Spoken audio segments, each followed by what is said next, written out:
Zoho's annual user and partner conference, Zoholics, offers SMBs an on-ramp to applying AI in their businesses. Researchers claim 95% reduction in neural network energy consumption is possible.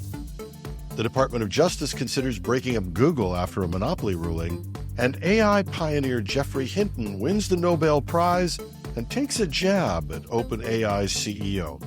Welcome to Hashtag Trending. I'm your host, Jim Love. Let's get into it.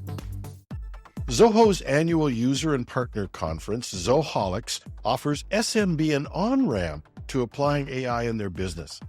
During a briefing for press and analysts, Zoho's Canadian Managing Director, Chandrasekhar LSP, highlighted the company's growth in Canada. And while its primary growth in the region has been among small and medium-sized businesses, Zoho is also making significant inroads into enterprise accounts.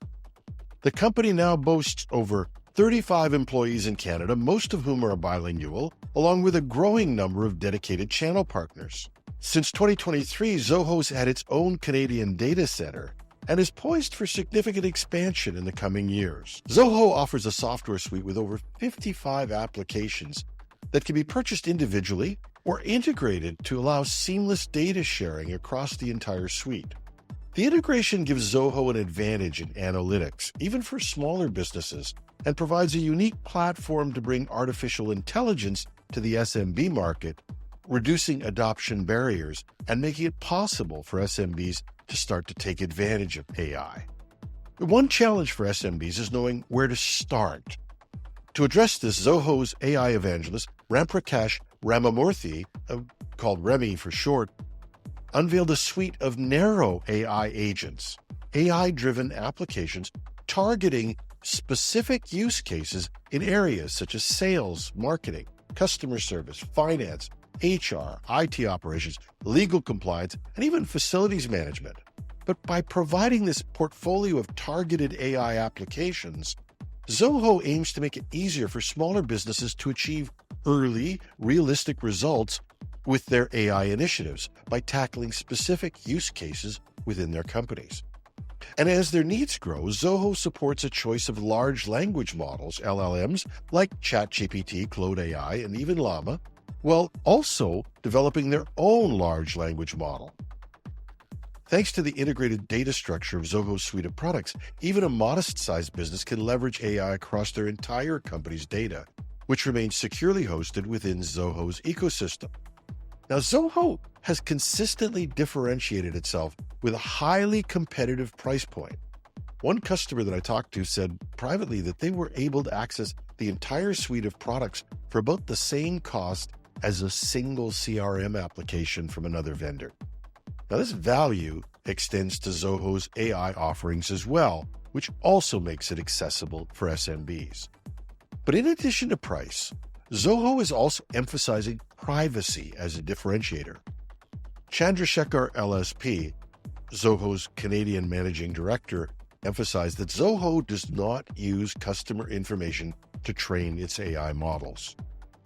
So by combining cost advantages, privacy assurances, and a clear path for SMBs to start and grow their AI usage based on solving common business problems, Zoho aims to capitalize on the rising interest in generative AI among small businesses. Many of us feel conflicted about our enthusiasm about AI and our desire for a more sustainable footprint for IT. But a team of researchers has unveiled a new technique they call LMUL, which they say could reduce energy consumption in large language models by up to 95%. This breakthrough addresses one of the key challenges of artificial intelligence today, the energy-intensive nature of floating-point multiplications used in neural networks. The problem of high energy usage has become increasingly significant as AI models continue to grow in scale and complexity. Current LLMs often rely on billions of floating-point operations, which require enormous amounts of electricity. LMUL, short for light multiplication, aims to reduce the need for traditional floating-point multiplication by employing alternative arithmetic methods that are more efficient. According to researchers, LMUL not only dramatically cuts down on power usage, but also maintains the accuracy and speed needed for LLMs to perform effectively. This advancement could have wide-ranging implications for the development of AI, especially in industries where computational costs and environmental concerns are critical. The introduction of LMUL might not just lower the energy footprint of AI, but could also make sophisticated AI more accessible to companies with limited computational resources, democratizing access to advanced models and opening doors for broader applications in sectors like healthcare, education, and even climate modeling. The U.S. Department of Justice, the DOJ, is considering a breakup of Google as a remedy for what they regard as the company's potentially illegal monopoly in online search. This comes after a landmark court ruling in August found that Google had unlawfully maintained its dominance through a series of self-reinforcing tactics, making it difficult for competitors to establish a foothold in the market. The DOJ suggested possible remedies in a court filing on Tuesday, stating that remedying Google's unlawful conduct takes time and may involve significant measures. Breaking up Google, the world's largest search engine, would be the most consequential antitrust action in the U.S. in decades. Since the ruling, federal judge Amit Mehta has been weighing options, but a decision to split up the company could be difficult to implement. The case centers on Google's contracts with companies like Apple and Mozilla, which made Google the default search engine on many platforms, solidifying its position in the market.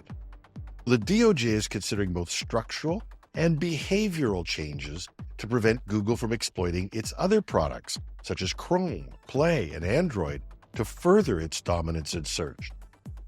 Potential measures include prohibiting Google from using these platforms to promote its search engine over rivals and limiting revenue-sharing agreements that reinforce its position. Assistant Attorney General Jonathan Cantor, who is leading the antitrust efforts, argued that preventing Google's control over future distribution is just as important as unwinding past behavior. Google has already indicated it will appeal the ruling and pushed back against the proposed remedies, calling them radical and warning of unintended consequences. Leanne Mulholland, Google's vice president of global affairs, said that splitting off products like Chrome or Android could change their business models, raise the cost of devices, and undermine competition with Apple's ecosystem. Google argued that its search and advertising market shares are still subject to competition, citing TikTok and Amazon as emerging players in the search space. While the DOJ's suggestions are yet to be finalized, any action taken would mark a significant escalation in efforts to regulate big tech. Legal experts have noted that while a full breakup may be unlikely, measures to curb excessive agreements and open up the market to competition could still have a profound impact on the industry's landscape.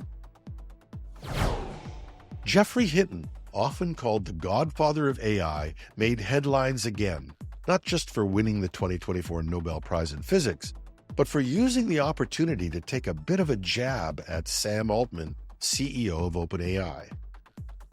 Speaking in a short impromptu press briefing after the award was announced, Hinton expressed his surprise at winning the award and his pride in a former student, Ilya Sutskever, orchestrating Altman's firing from OpenAI in a boardroom coup last year.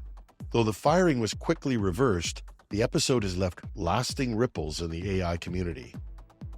Hinton, now 76, was humble about the accolade and visibly surprised, running on little sleep after the sudden announcement. He took a moment to thank his mentors, collaborators, and students, crediting them with his achievements in AI. Hinton's groundbreaking research, notably the creation of the 2012 AlexNet with Ilya Sutskever and Alex Krzyzewski, is often referred to as the Big Bang of artificial intelligence for its role in image recognition breakthroughs. Reflecting on the coup at OpenAI, Hinton explained that his disapproval of Altman stemmed from the CEO's focus on profit over safety. Altman has faced criticism from former board members and staff for allegedly sidelining OpenAI's safety team and pushing to shed its non-profit status in favor of rapid commercialization. Over time, it turned out that Sam Altman was less concerned with safety than with profits, and I think that's unfortunate, Hinton stated. Hinton used the platform not only to celebrate the success of his peers, but also to underscore the critical need for more research into AI safety. He voiced concerns about the difficulties scientists already face in predicting the behavior of advanced AI systems, cautioning that once these models surpass human intelligence, controlling them may become impossible.